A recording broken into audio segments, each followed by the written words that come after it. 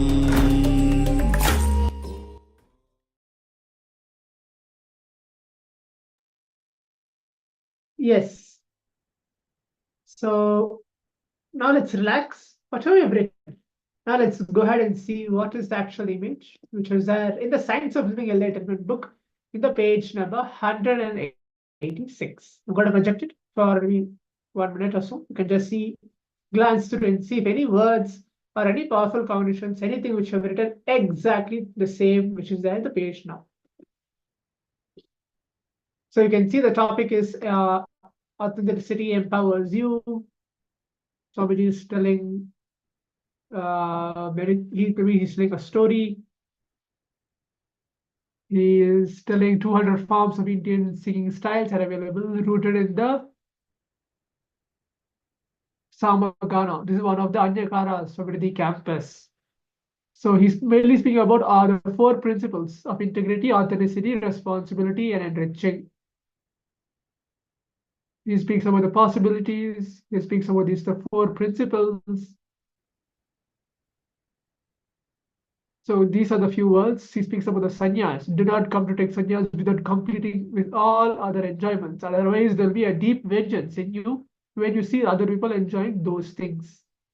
So all these are the words. So now how many of the participants were able to get along with it? See, write it, or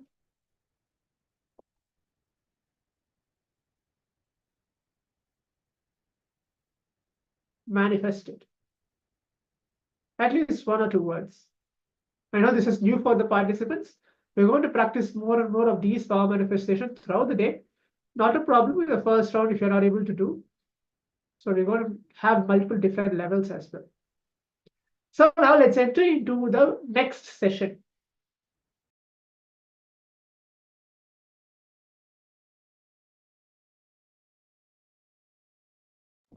So I can see a participant has put can't see it. Maybe if you're watching on a laptop or if you're watching on a TV, it'd be better. If you're watching it from a mobile, it may be a little difficult because the page is little small. Or if you have a Living Enlightenment book with you, Swamiji's Living Enlightenment book, you can go ahead and refer the page number 168 for yourself. If you have a PDF, of online PDF, or if you have a book copy, a physical copy, you can just see it for yourself as well, because I'm just taking it from that very book, Science of Living Enlightenment, Swamiji's own book. Okay. So now let's enter into the next session, very powerful session, which is the science of life, which is imperishable. So shape your life on imperishable.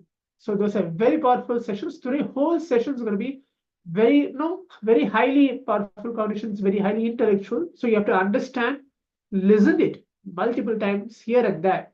What is Swamiji is telling? The best thing what you can do is write down the points. If you're not able to understand any points what Swamiji is telling, please write that down. If you're feeling it is going above your head, or if you're feeling that I'm a little stuck over here, I don't know exactly where Swamiji is actually leading this subject into, please write those points and you can ask the acharyas in the next session. So make sure you write the powerful cognitions, what you understand and what you do not understand as well. What you understand and what you do not understand.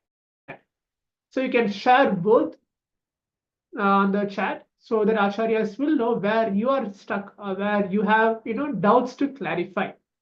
So make sure you have that. Make sure you have a book and pen ready with you as we begin starting to listen to the satsang. It's quite a long satsang, so please give a complete listening and sit.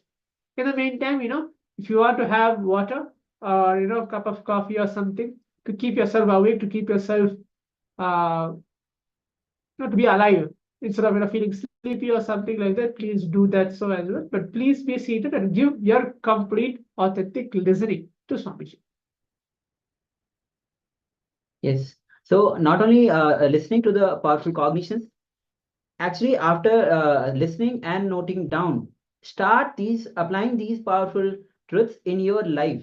The moment you start applying these powerful truths, powerful cognitions into your life, you'll see immediately you start getting results, and more powerfulness start coming in you, and all the powerlessness patterns that you are having will start to diminish from you. So let's get started. Have received the powerful cognitions from Bhagavan himself.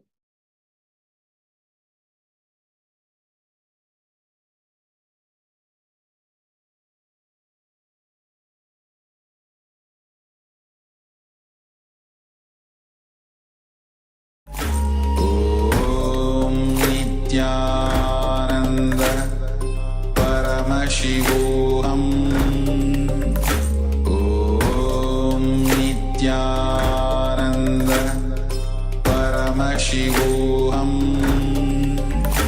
ॐ नित्यानन्द परमशिवोऽहम् ॐ नित्यानन्द परमशिवोऽहम्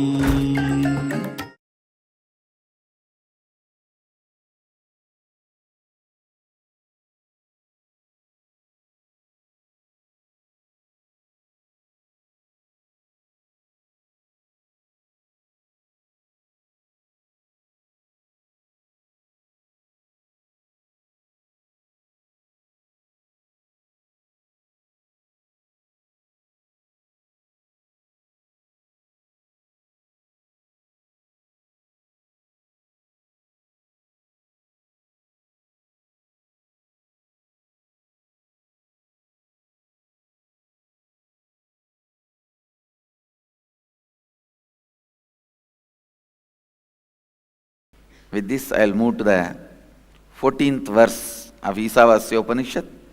I'll enter into the satsang. Please recite along with me. Sampudhincha Vinashamcha Yastat Vedobhayaggusaha Vinasena mrityum Tirtva Sambudhyamritamashnude Sambudhincha Vinasamcha Yastat Vedobhayaggusaha Vinasena Mrityum Tirtva Sambudhyam Mritamashnute.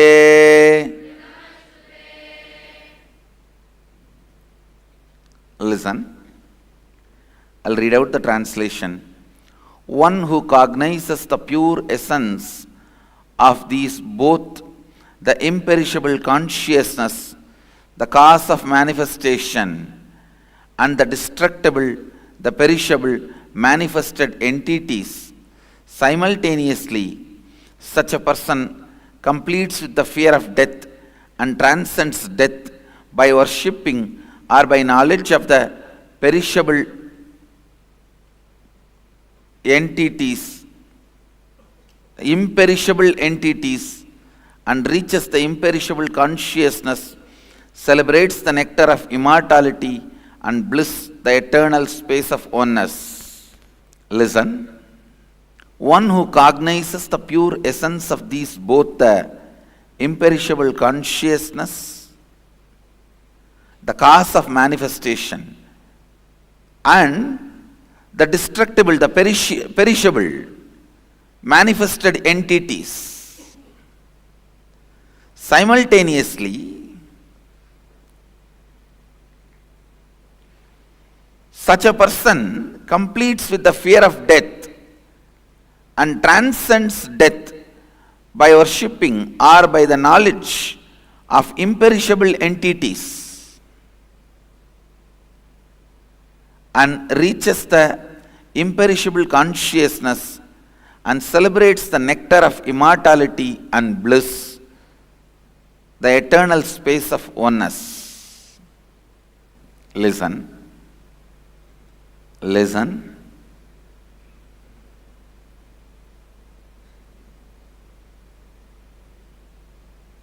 Cognizing, understanding what is imperishable, what gives you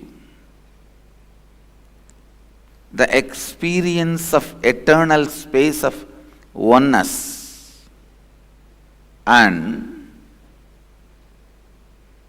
what is perishable. Please understand how much ever pleasant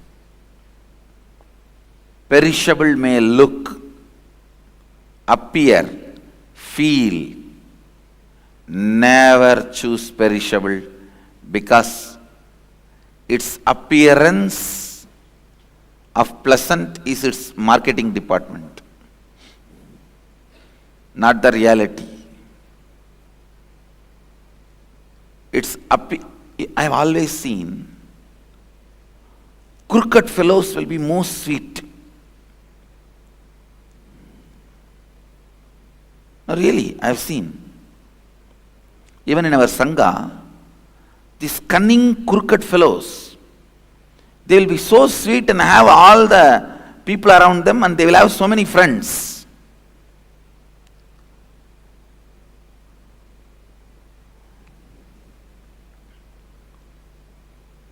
Because they know how to manipulate.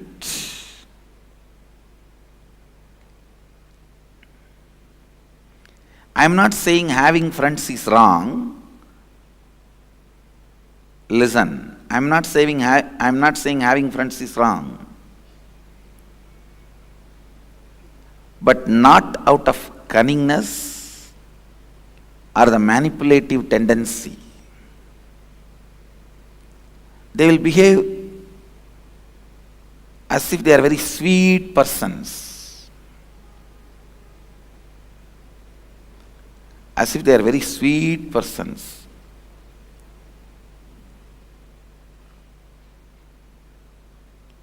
How much ever pleasant, sweet it may look, never choose perishable, inauthentic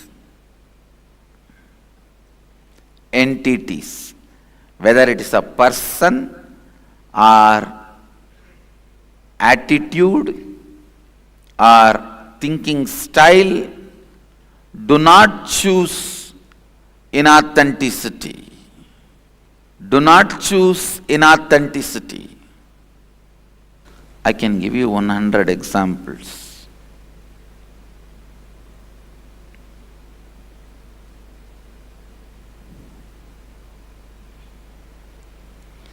What you choose inside, what you cherish inside, what you strongly cognize as important center of your life inside, if it is perishable, inauthentic, it will go on adding the fear, inauthenticity into you. Understand? If you drink venom, it will naturally be absorbed into the body, it will become poison.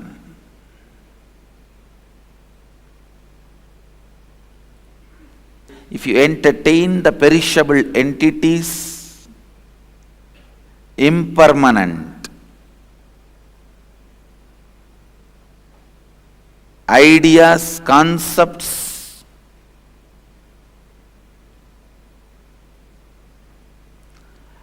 that will naturally become poison in your system. That will naturally become poison in your system. Understand? Don't carry anything inside your cognition which is inauthentic or perishable. Please understand? This verse can make you experience the deepermost part of the cosmos, the eternal peace, the Sadashiva. Only one thing. Sit with yourself. Cognize what all is perishable, inauthentic ambitions in you, what all imperishable, authentic, conscious manifestation in you. Don't be afraid. You may suddenly find there is nothing authentic in you. Everything is just perishable, inauthentic. Don't be afraid of that. Everything being inauthentic is not something wrong, but you living it without recognizing it is something wrong. So even if you recognize everything you know inside you is inauthentic,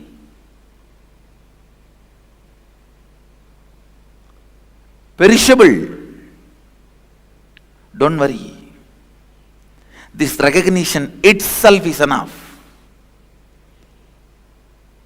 Then drop the whole thing.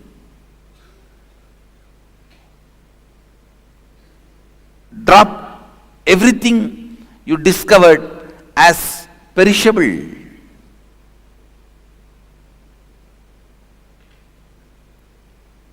Inauthentic. Nothing wrong. You may ask, then how will I run my life? What will I hold on? Don't worry about that. You don't need to hold on to anything for your life. Life is independent of your thinking and cognition. It is independent intelligence. It will start expressing when you drop all the inauthentic cognitions. When you drop all the inauthentic cognitions,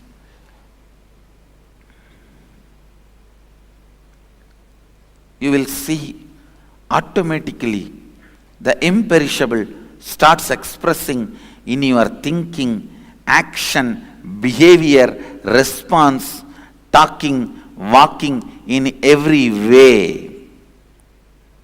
Expression of Sadashiva starts happening. Actually,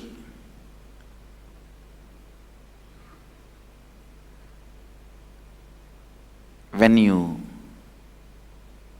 recognize all the inauthentic components of you, when you cognize all the inauthentic components of you, they will melt down and the authentic, imperishable will start manifesting.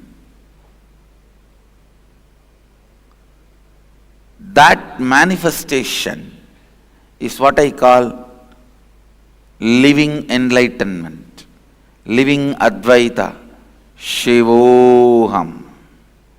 Each expression of Shivoham experience is either one power or one experience. Spiritual experience or a spiritual power. Each Shivoham process, I reproduce the same biomemory inside you. Please understand. The authentic experience of Shivoham is reproduced inside you in each Shivoham process.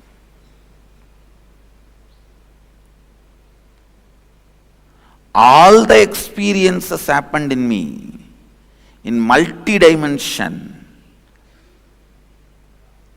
I'll be reproducing in Nithyanandoham. Understand? Nithyanandoham at the feet of Himalayas in December is going to be all about reproducing all the different dimensions of Shivoham in you. It's not just one power or two power. Multiple powers and multiple experiences in multi-dimensional way as pure imperishable consciousness.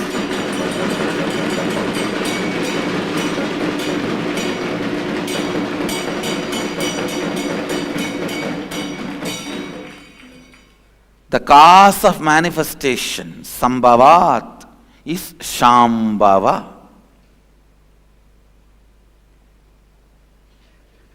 The cause of happening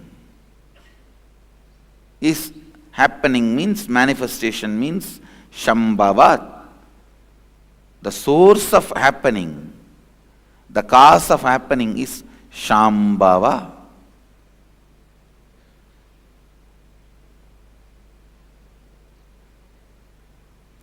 Here, the source of happening is master. The source of happening is being reproduced in every one of you with all its multiple powers and multiple experiences in every possible way. Sambhudim cha vinasham cha yastat vedo bhayagum saha vinashena mrityum tirtva sambhutyat mritamashnute.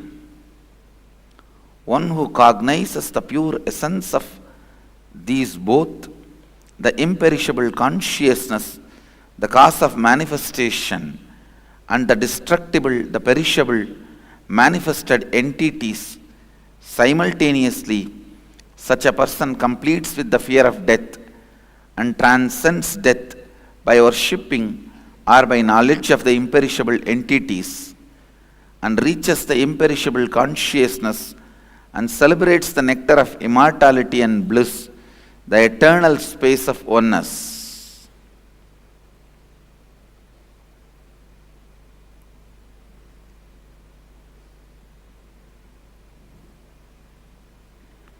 Celebrate the imperishable. Celebrate the eternal.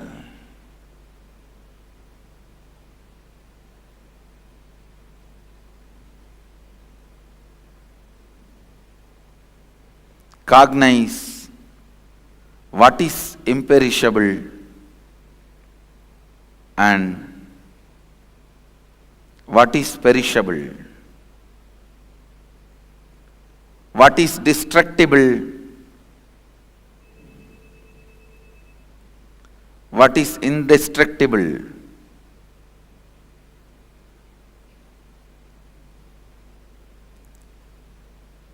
When you start cognizing the inauthentic, perishable, authentic, imperishable inside you,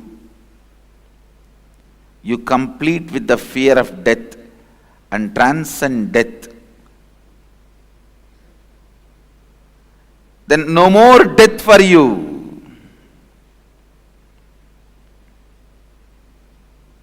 No more death for you. Understand? Then eternal space of oneness becomes your reality. Amrutamashnute. The Upanishad says, nectar of immortality and bliss. This is the real Amrita of Kumbh Mela. Understand? Amrutamashnute. Understanding the inauthentic, perishable parts of you, your ambition. You see, understand, your ambition is you.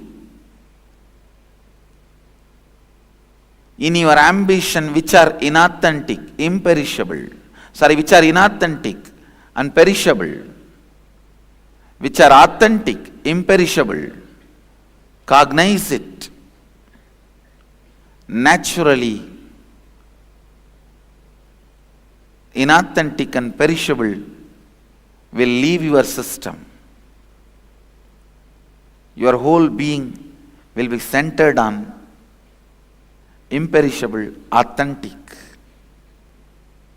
Understand? The more and more time, energy, space, your inner space, your inner energy, your lifetime, you waste on perishable, inauthentic, the more and more you are working towards suffering, mrityu, death. The more and more you purify yourself towards authentic and imperishable,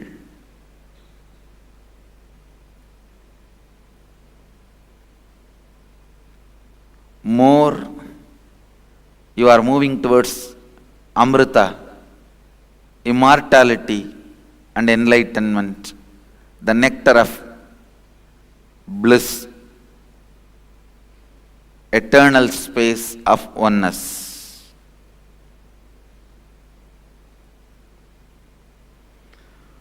Move more and more towards authentic identity. Move more and more towards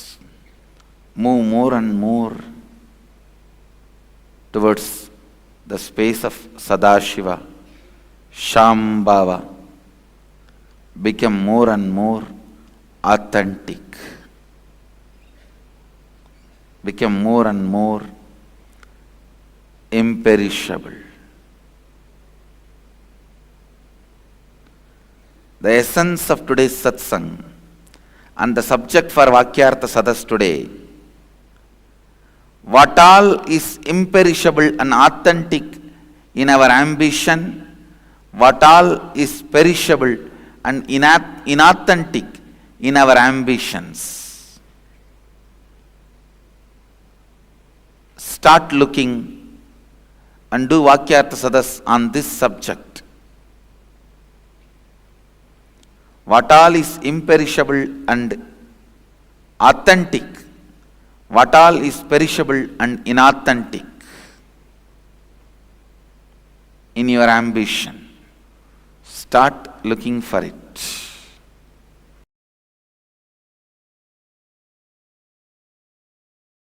Understand,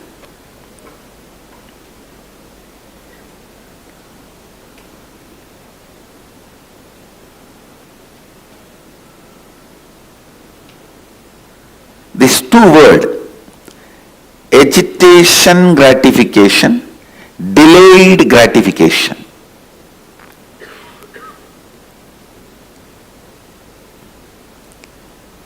When you think you are going to exist only this 20-25 years which is in front of your eyes, you will always opt for only agitational gratification things. Now, what next?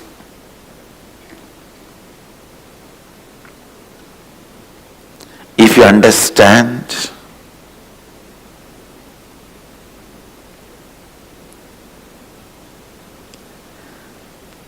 your life 100 years, your life is 100 years. Your pleasures, pain, all also will transform. It will take a different shape. And if you understand, you have many births and deaths in front of you, your ideas about pleasure will change, your ideas about pain will change, your life will not be hormonally hijacked. This hormonal hijack, understand the word I am using, hormones hijacking you, is one of the worst thing can happen to human being. When the hormones hijack you, gone. Before even you open your eyes, life is over.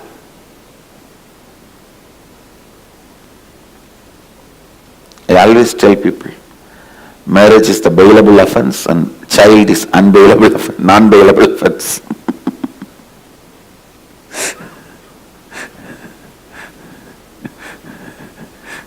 Marriage is bailable. Anytime you can get bail and escape. Once you are a kid, non-bailable.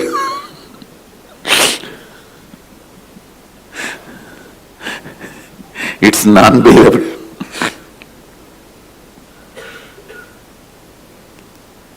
Anyhow, that is much the lighter note.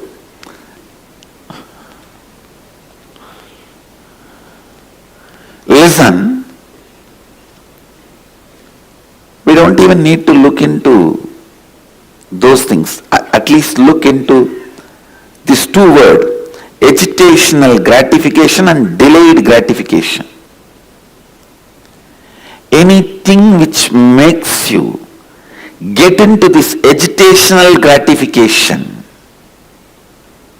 is the mental setup based on perishable. Means you are worshipping perishable. When you are worshipping perishable, you are bound to be perished. You are planning to get perished. Then don't try to cry when the perishing happens to you. Because you planned for it. You asked for it. You worked for it. You are having it. Why are you crying when you get it? If you worked for name and fame, you will have it. If you worked for money, you will have it. If you worked for love, you will have it. What for you worked, you will have that. If you worked with the perishable, understanding, worshipping the perishable, you will perish. The agitational gratification, whether it is food or sound or visual or smelling or the touch in any sense, even imagination, the mind, which is totality of all these five, in any level, if agitational gratification is your goal, if that is what you perceive as pleasure, if that is what you perceive as the goal of life, please understand you are worshipping perishable and you are bound to be destroyed.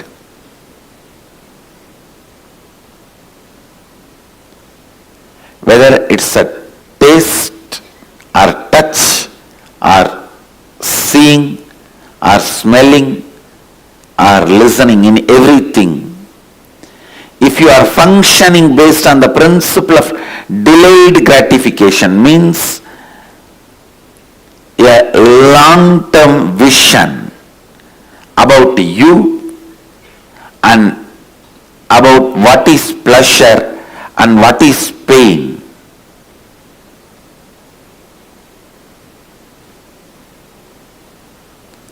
Actually, when you have a true understanding a right understanding about you, even the quality of food you enjoy will become different. The quality of visual you enjoy will become different. The quality of music you enjoy will become different. The quality of smell you enjoy will become different. The type of the touch you enjoy will become different. It will all be based on delayed gratification. I wanted today's Vakyarth Sadas to be on these two words, agitational gratification and delayed gratification. Whenever you are enjoying what you consider as pleasure, please see, are you agitated? Are you peaceful? Are you agitated? Are you enjoying? Are you grasping? Are you grabbing?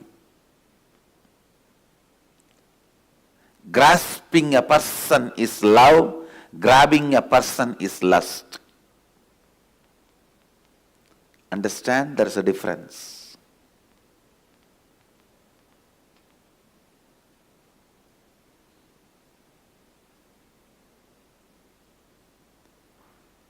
Whether you are tasting a food or seeing some visual, listening to any music, or enjoying a smell, or enjoying a touch, or a sexual act, look in. Are you agitated, or are you in the mood of peace and enjoying? Are you celebrating, or are you agitatively pushing you? If you are agitated, be very clear, you are based on perishable and you are planning to get perished. When you perish, don't cry because you planned for it, you asked for it. When you are understanding about changes, when you are really when your taste is matured, that's the right word I wanted you to understand. When your taste is matured,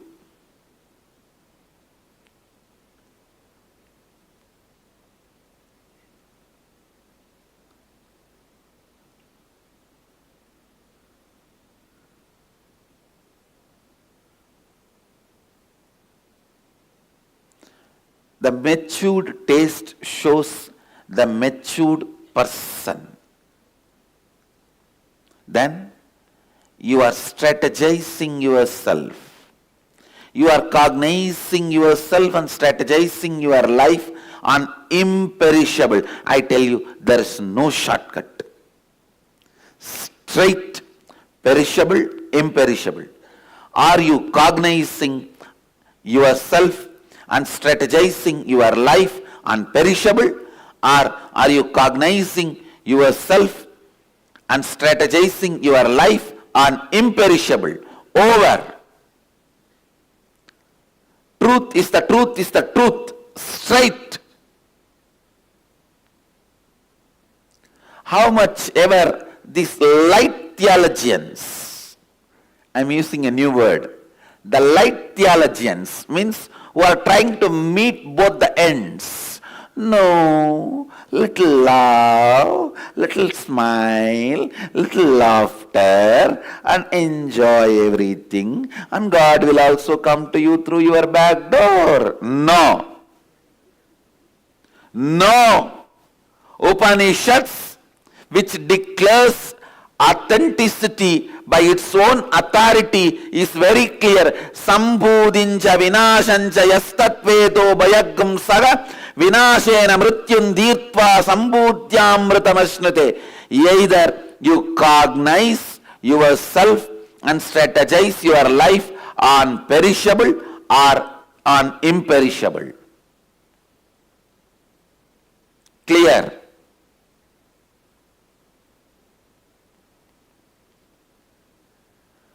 Don't be cheated by these light theologians.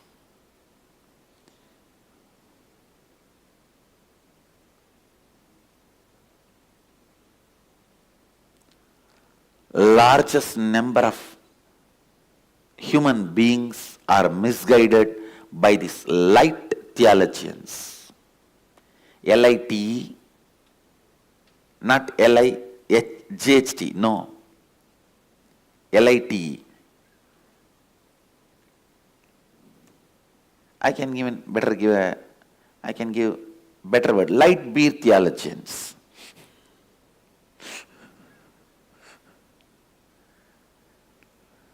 Now they will be little.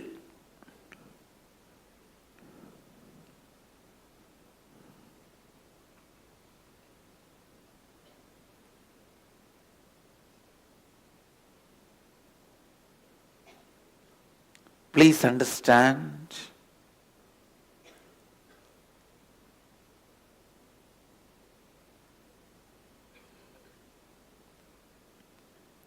these light theologians are the largest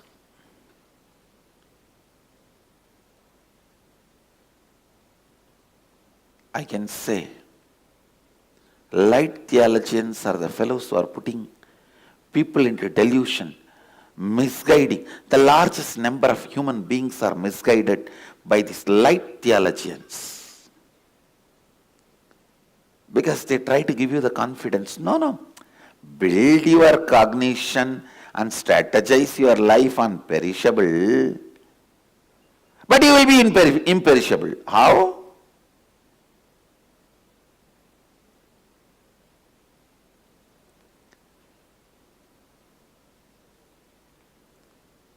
I am not against fun, love, life, laughter, but I am against these light theologians giving you wrong interpretation and hope.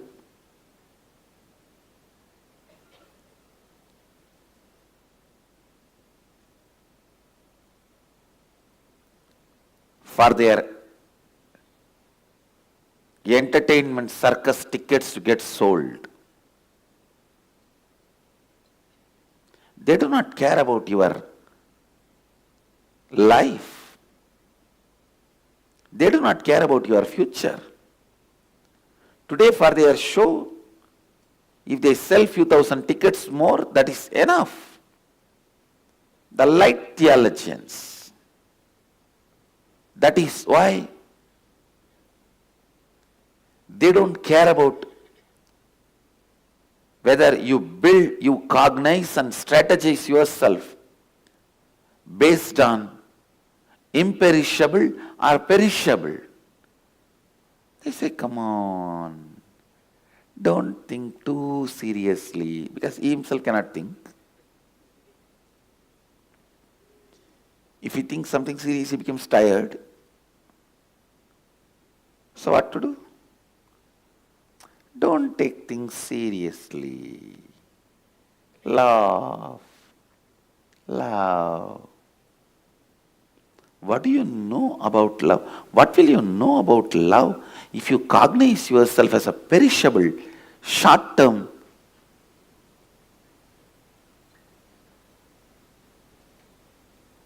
existing being?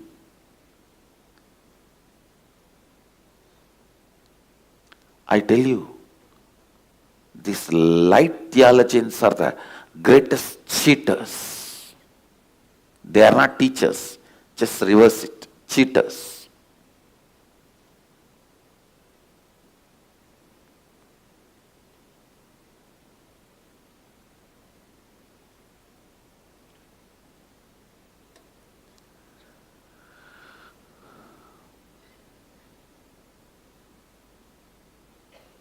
Laughter. I am not talking about the laughter which comes from lips or throat. Laughter which comes from your bottom of the belly, knowing the whole cosmos is joke.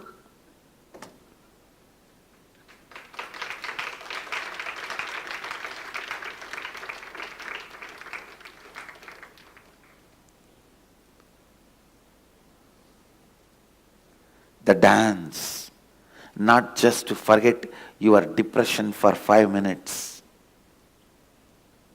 the discotheque cabaret. No. It is with the cosmic understanding of the whole thing is dancing, vibrating.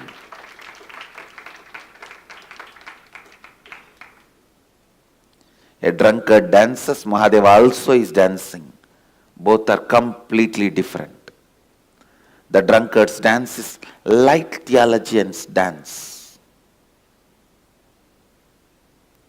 Mahadeva's dance is on imperishable understanding, cognizing about himself and strategizing about his existence. Cognizing yourself as imperishable and strategizing yourself on imperishable is the only way to exist and become imperishable. Do not get cheated by light theologians. One good thing, inside Varanasi, Mahadeva never allows this light theologians. Kalabhairava is still protecting Varanasi.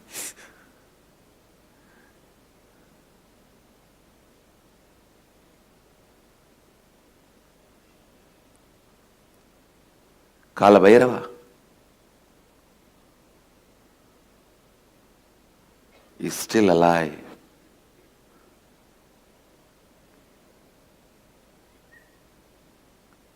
Understand the essence of what I am trying to convey through this verse.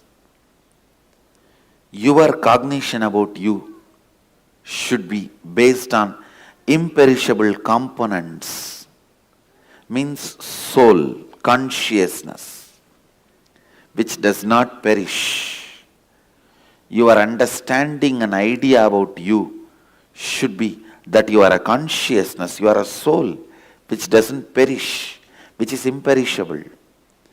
And based on that cognition, strategize your life.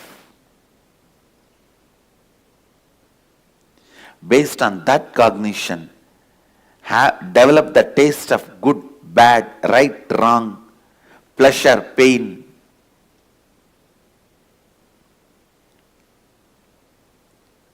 Don't cognize yourself just perishable body or mind. And don't strategize your life based on this perishable cognition.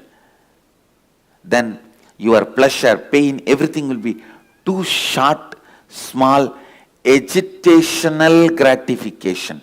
You will be killing yourself with agitational gratification as your pleasure. Just itching you feel on the body and scratching it. All your pleasures will be nothing more than scratching. Maybe with a different object, different person, different parts. That's all. More visually I don't want to describe. Scratching yourself with a different object, different person, different places is not pleasure. That's what I call agitational gratification. Just to gratify your agitation, what you do, you call that as pleasure? You call that as a joy?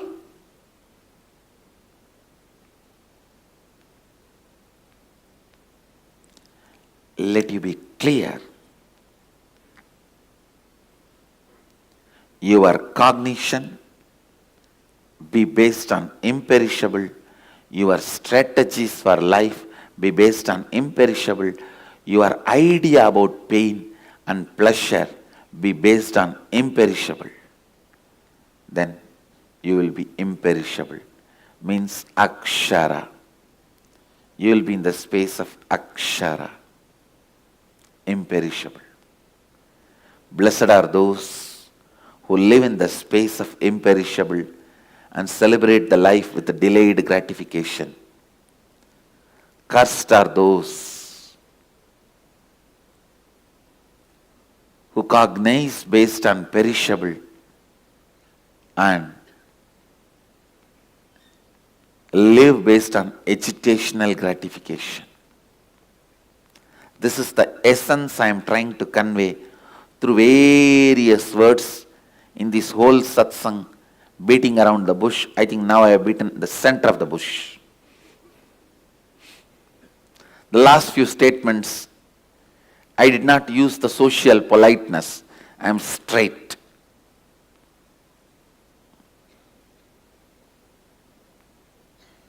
I have beaten the center of the bush, not beating around the bush. Look in, look in. Don't be afraid to re-strategize yourself and reinvent yourself. Shake your whole life and rebuild it. Don't be afraid. Never something is too late. Never something is too late. Never something is too late. Even if you are going to die in next 15 minutes is too much time.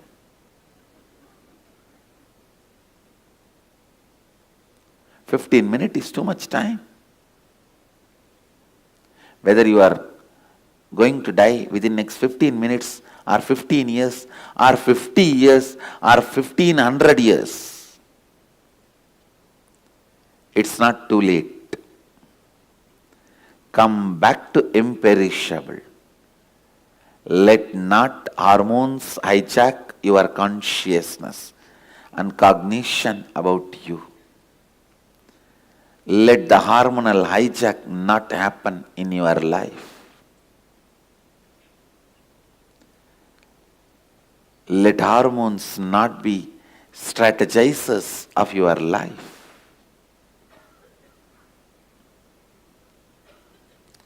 Let the agitational pleasures not be decision makers in your life. The agitational pleasures should not be the decision makers in your existence.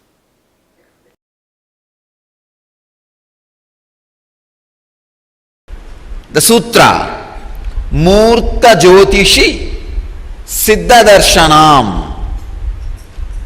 Swami Vivekananda translates as, on the light emanating from the top of the head, sight of the Siddhas. Swami Prabhavananda translates as, by making samyama on the radiance within the back of the head, one becomes able to see the celestial beings. Swami Sachidananda translates as, by samyama on the light at the crown of the head, visions of the masters and adepts are obtained. Osho translates as, by performing samyama on the light under the crown of the head comes the ability to contact all perfected beings. Siddha, master, is a person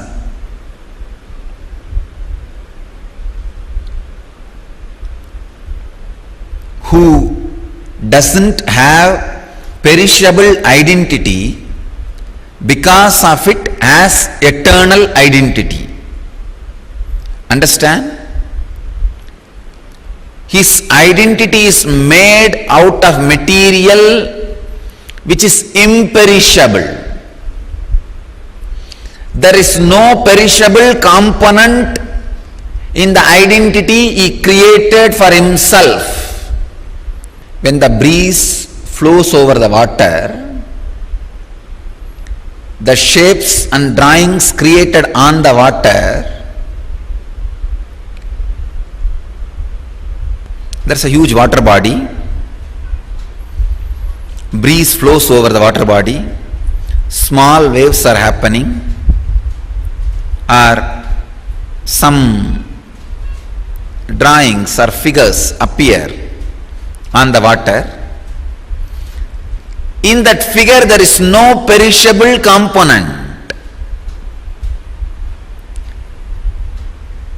That figure, the source, cause, effect, everything is just water.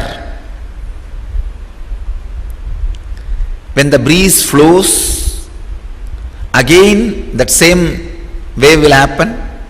When the breeze stops, the wave will settle down into the water. Same way, whenever a strong devoted samyama is the breeze, water is the pure consciousness. Whenever the strong devoted samyama from a disciple happens over the conscious water, Master's forms appear and blesses you, graces you, and again it relaxes back into the same water. There is no perishable component. Please understand.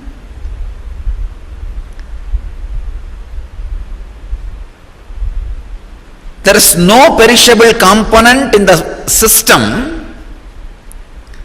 Because there is no perishable component, it is eternal identity.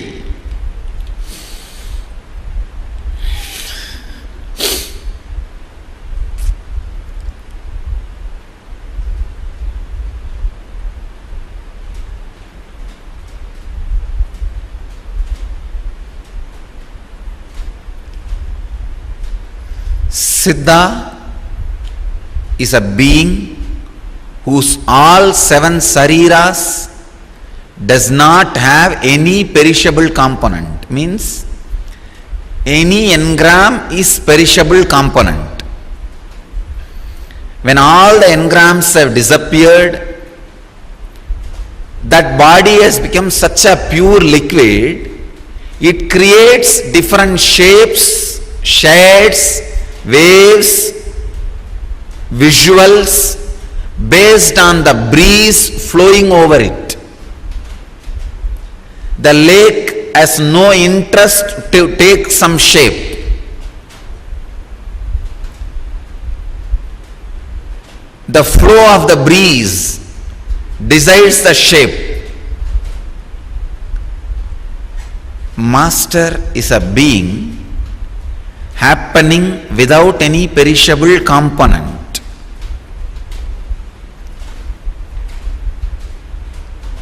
He is just a beautiful rhythmic play.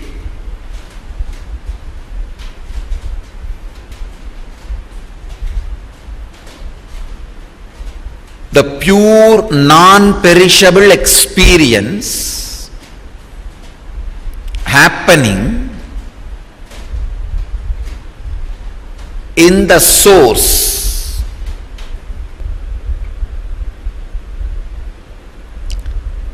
That is the reason any Siddha happened in the planet Earth is available forever for anybody to connect with or have the benefit of his presence and energy. Understand? Any Siddha, any master happened in the planet Earth is available eternally for anybody to relate or connect with, experience his presence, knowledge or initiation. Please understand. Any action you do just based on the physical body will leave its wave and the archive in physical layer. All your physical actions get gathered and archived in the physical layer of the cosmos. Understand? Even a small act you do, like a simple eating, gets recorded in your file in the cosmic physical archives. Same way, any small thought crosses your mind, like, I think I should go and lie down and sleep. Even this simple thought gets recorded in your mental layer as a file and stored in the cosmic archives. Anything happened from the beginning in all 7 levels, in all beings, is available alive. Understand? 3000 years before, when you were in the pig body or buffalo body or elephant body or dinosaur body, what you thought on particular day and particular moment can be retrieved without any corruption or mismanagement or alteration. Whole thing is available.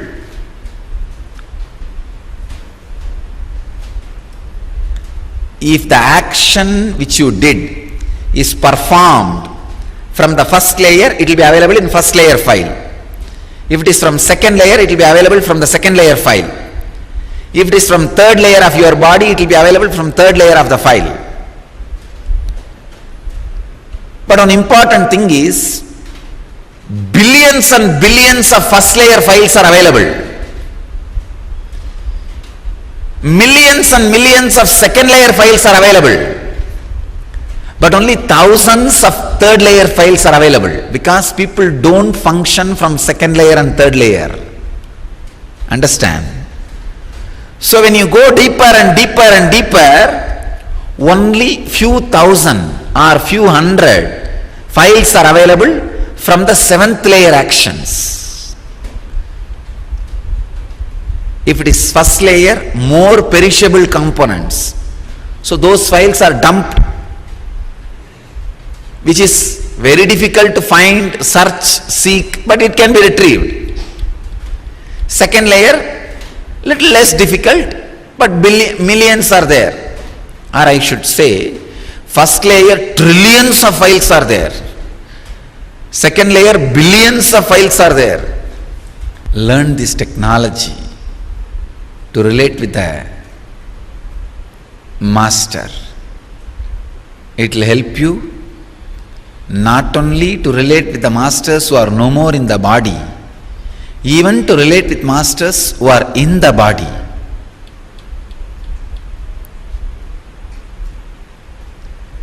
I'll give you the exact technique.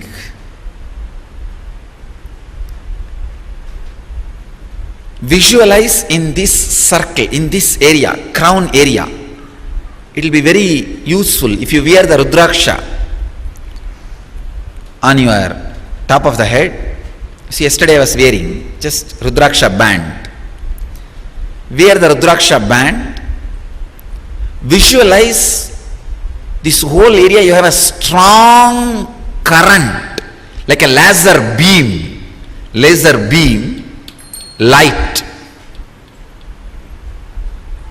coming out of your head over the sky to the eternal distance. Just visualize, like how in US and all, to attract your attention for advertisements, they put a laser beam light to the sky. Same way, visualize you have a strong laser beam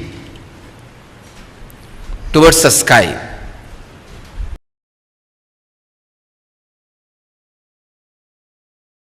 Experience that by which this whole is pervaded is indestructible. Nothing whatsoever can bring about the ruin of that which is imperishable.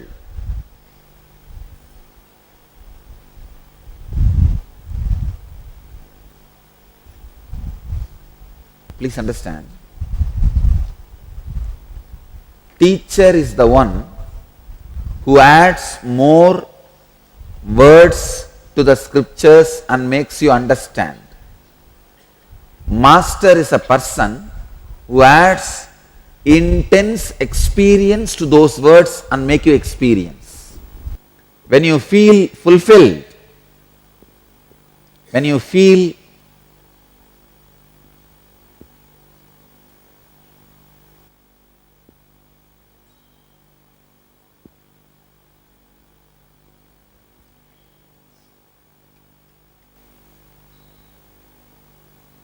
experience of feeling that life is too much for you, not in a wrong sense, like a load, no. Experiencing so much is in front of you and you don't know what to do with it. With that experience, with that mood, anything you do is seva. I am trying my best to describe this in words because I went through this. When I first realized I am imperishable. See, please understand, usually first time when your biomemory realizes it is imperishable, it is almost like a fluke only it happens. It's like little gold but lot of waste is all mixed and boiling is happening. So first the gold part will melt, but still all the unnecessary things, dust and dirt will be there. But this melted gold will take care and burn all the other dust material.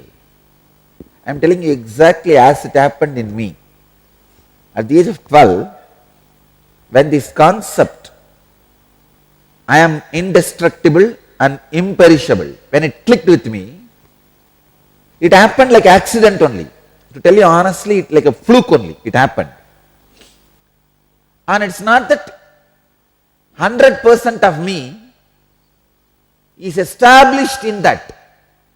See, 100% of me is convinced about it, but not established in that.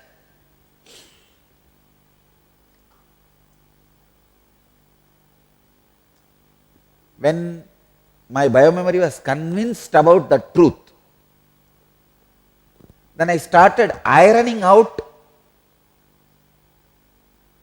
my life, thinking, action based on the truth I realized. Please understand, one part of me experienced this truth like a click, like a fluke, that I am indestructible, all-pervading, imperishable. You see, that all-pervading brings all the other to understanding. When I had this understanding, one part of me, it became experience. That's what I call gold part of me. But there was other parts for which this truth has become a conviction. I got convinced, but still all those biomemory was getting boiled, getting cleansed.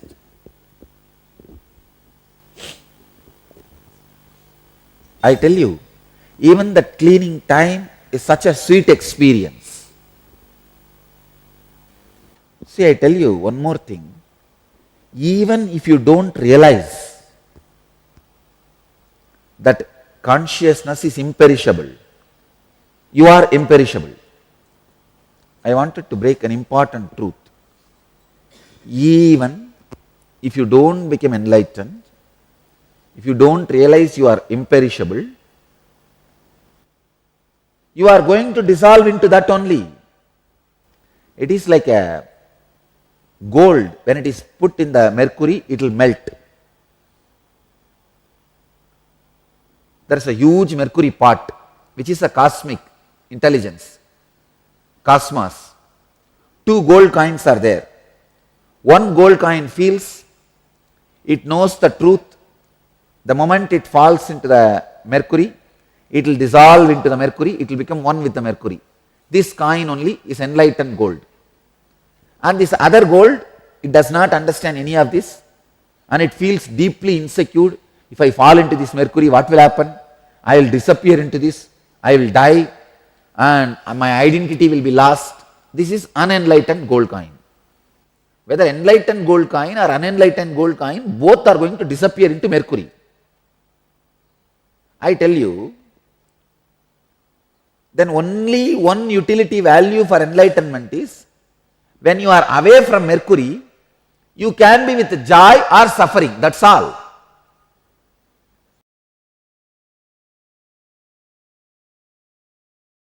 Please understand,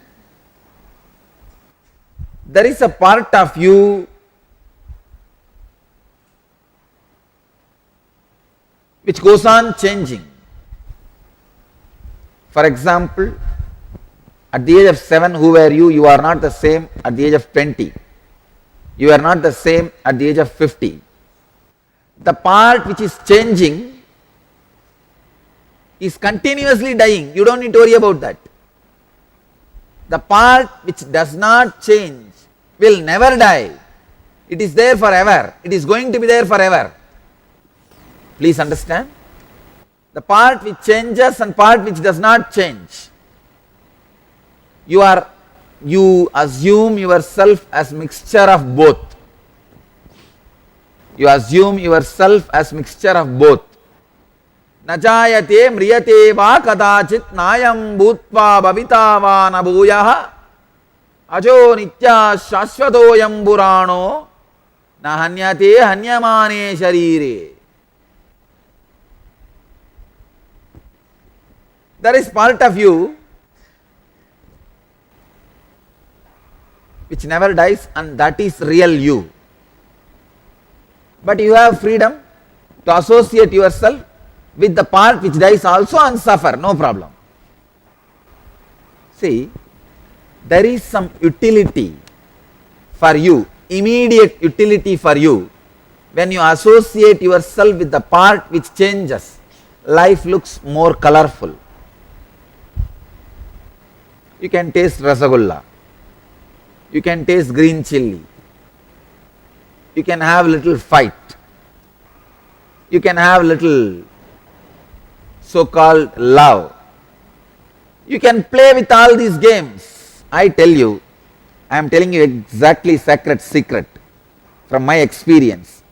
Whether a taste or a sound or smell or seeing or touching, exactly this is what I feel. It's just a joy, play.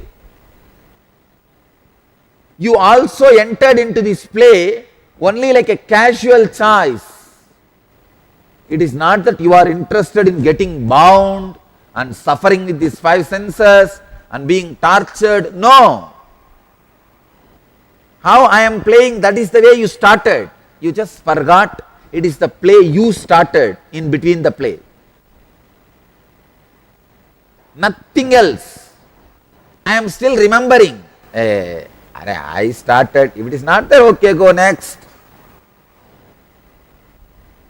My association with the perishable part of me is casual, non-serious, not a committed relationship, a casual flow. In your life, it is so unfortunate. It is really unfortunate. Your relationship with your perishable parts, the perishable dimension has become serious commitment. Let me be very honest, when I had the fracture in the hand, all I did, just only one thing, if it can be perished, if it can be destroyed, it can never be useful for me. Because my mission is to be with something which can't be destroyed, to awaken that something which can't be destroyed in everybody. So for that only this whole play. So naturally, if something is going to be destroyed, that is not going to be useful for me, forget about it. And I saw there was no suffering because of something which can be destroyed. I am not saying in 1 hour immediately body got healed. No, of course, it got healed in 50% of time. Doctors expected, and they said usually this kind of fracture takes at least 6 months. But within 3 months it got healed. That is different. But all I am trying to tell you, Even that healing is not a main effect I wanted to share with you. I wanted to share with you one thing. The perishable cannot bring suffering for you. Don't take your relationship with perishable objects as a serious commitment. It is not committed relationship, it is a casual. Again and again, you forget. There is some part of you which does not perish. Any action you do, any decision you make, based on this understanding, the part of me is non-perishable, is tapas. The more and more tapas, more and more expansion of your existence, more and more you are expanding this great truth, like it is not killed when the body is killed. Understand? When Krishna says, hey, you don't get killed, there was never a time, I never existed, or you never existed, there will never be a time, both of us are not going to be existing, keep quiet and fight. Means what? He is directly giving you the initiation. Even if you don't realize that now, don't worry, I am doing what needs to be done, go ahead. He is initiating, giving assurance. See, I just know all your suffering that you have not become enlightened also is useless. All your suffering because of your non-enlightenment. Please understand, there is a two thing. Because you are not enlightened, out of your ignorance, you do some foolish things. Only those things are dangerous. But if you have the intense yearning and suffering that you are not enlightened, that is useless, that is not a big thing. There is no need for that. Just one assurance from a master can remove that. Krishna is first removing that suffering. Even if you think you are not enlightened, don't bother. When this whole body is useless for you, all the engrams which are obstructing you from enlightenment, they will also become useless. That time I can just take all these things out and give you the enlightenment.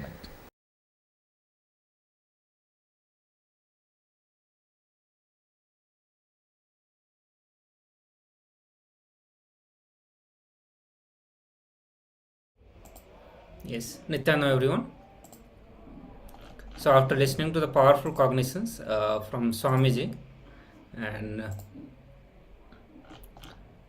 today we are learning the various powerful cognitions on how to say yes to life, and on that various powerful cognitions we went on listening. In this one we are listening how to shape our life on imperishable, and also getting understanding what is imperishable and what is perishable.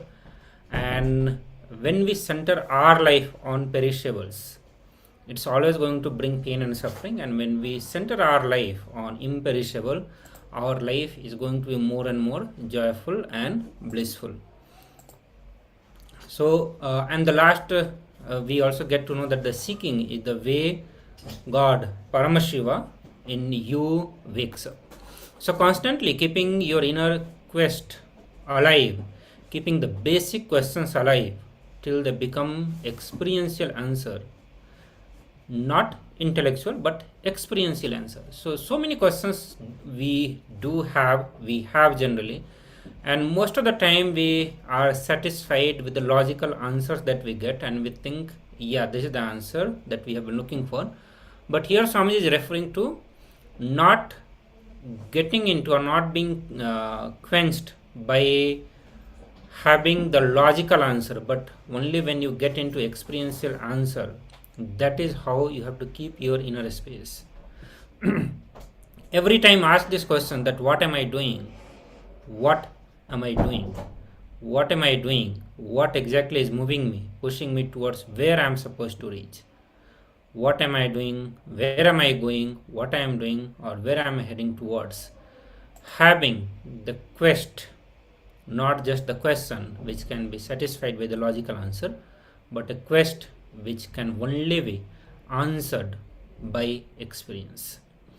So first find out that what you are worshipping in life, and second, how much is consciousness and how much is materialistic, perishable. So when Swami is saying that you are worshipping in life, it does not refer to the idol that you are worshipping or the deity that you are worshipping or the person you are worshipping, but it means what is the goal of your life, behind what you are running. So if you are running behind money, so even if you go to God and ask money, it is not that you are worshipping God. Even if you do any puja, yajna, for the sake of money, it's not that you are worshipping God, but you are worshipping money. That is the ultimate goal that you want to achieve. We are not talking whether it is right or wrong, but you just have to find it out. And I say that is the beauty of Upanishad, that it does not get into this whole drama of whether it is right or wrong, but rather what you are worshipping, look into that and see how much of that is materialistic, how much of that is perishable, means which is not eternal, which is going to get destroyed soon. So look into that and see how much of that is consciousness. Look in and find out how much is imperishable and how much of that is perishable. So if you want to write it down, please write it down. This is what the exercise you are going to be doing. First step, that you are going to find out what you are worshipping in life, means literally towards what you are running, what you literally want, and for that everything you are doing. And that's with almost all of us, whether we decide to go to temple, we decide to go for job, whether we decide to follow certain ideologies, or even coming to this Paramashivam program. For many, it may not be the ultimate goal that we want to experience Paramashiva, but for many, the goal could be to have a better relationship, to have a better health, or you want to manifest leadership quality, or you want to manifest wealth in life, or you want to manifest intelligence or manifest powers. So see, in every aspect of your life, look in and see what you are really worshipping, what you really want in life, what is keeping you alive and making you run continuously behind whatever you are doing. That is what you are actually worshipping. And then once you have find it out, it could be multiple things that you are worshipping in your life, and once you have found it out, see how much of that is consciousness and how much is materialistic. Whatever is materialistic, that is perishable. And look in and see how much of that is imperishable. Okay. So what is imperishable, which you are worshipping in you? What is perishable, which you are worshipping in you? Like one of the examples Swamiji gives, that some part of you may feel that I think I should have name and fame, recognition, or some people may think that I want to have money or all pleasures of life, anything, and do not judge whether it is right or wrong. You only have to look from the angle whether it is perishable or imperishable, not from the angle of right or wrong, or whether you have to leave this or accept something else. In this part, you're just going to look into that. And some part of you may say that, yes, but all this is not going to be the end. I need to be achieving something eternal, which does not move, which cannot be taken away. Just to see how much of you want perishable and how much you want imperishable.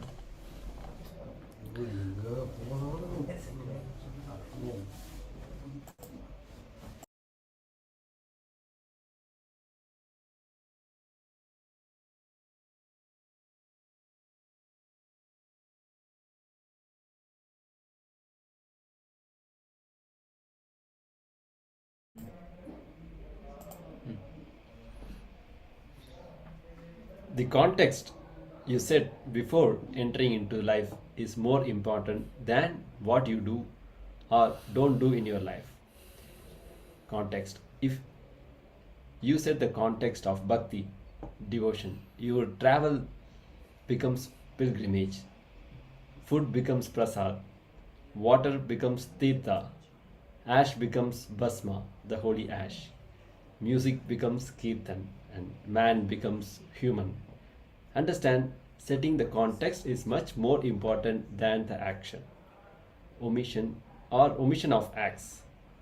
Doing something or not doing something, doing something or not doing something is not that important than the context.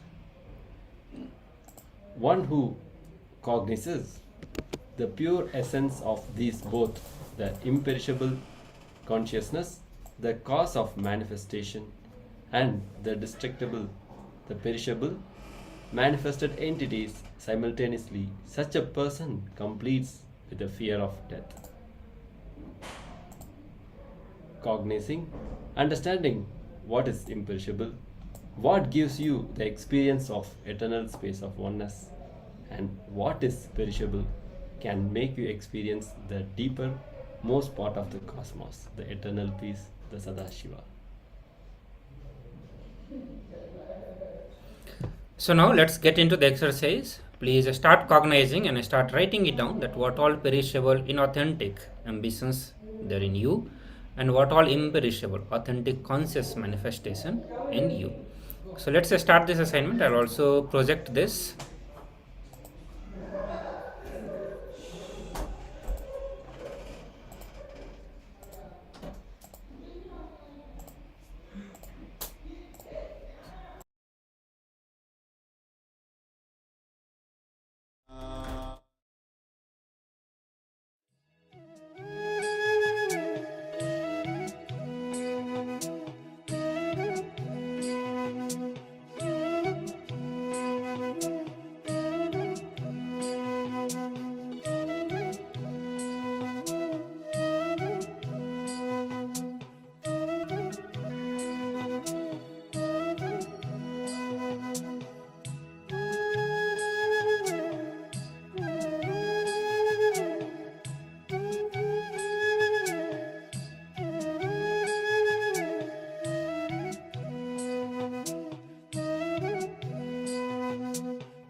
Now, with this powerful cognitions, we'll enter into the power manifestation. Today, we are going to manifest the power of third eye, the quantum memory. We'll be projecting the page from the Science of Living Enlightenment book. You have to see through your third eye and write down what is revealed to you. Please be seated with your head, neck and spine in a straight line. Visualize Supreme Pontiff of Hinduism in your third eye. Bring your awareness and keep chanting the Mahavakya. Please close your eyes.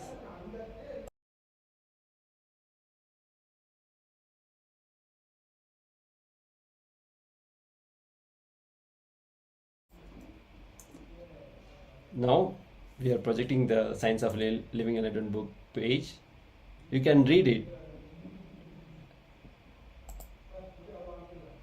Take a few minutes to read the whole page.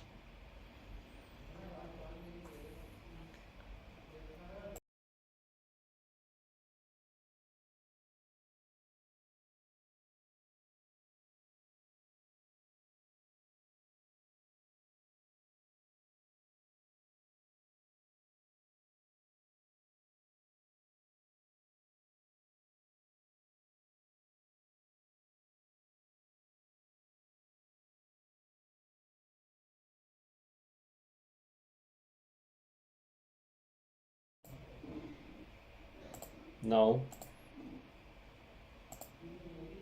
please close your eyes.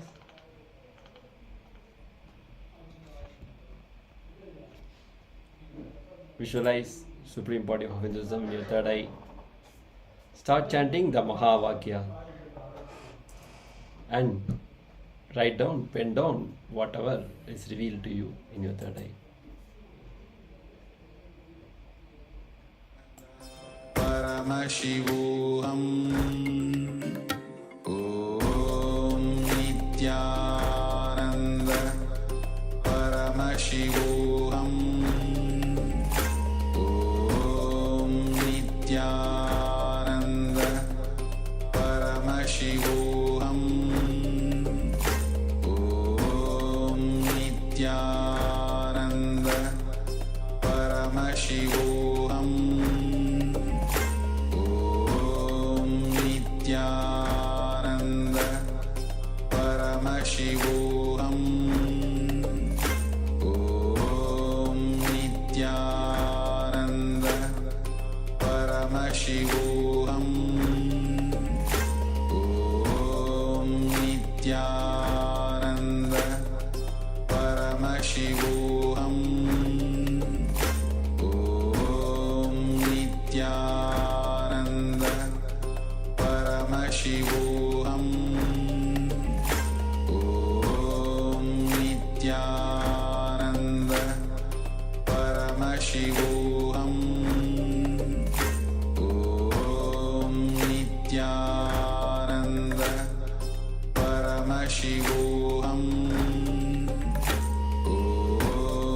Nityananda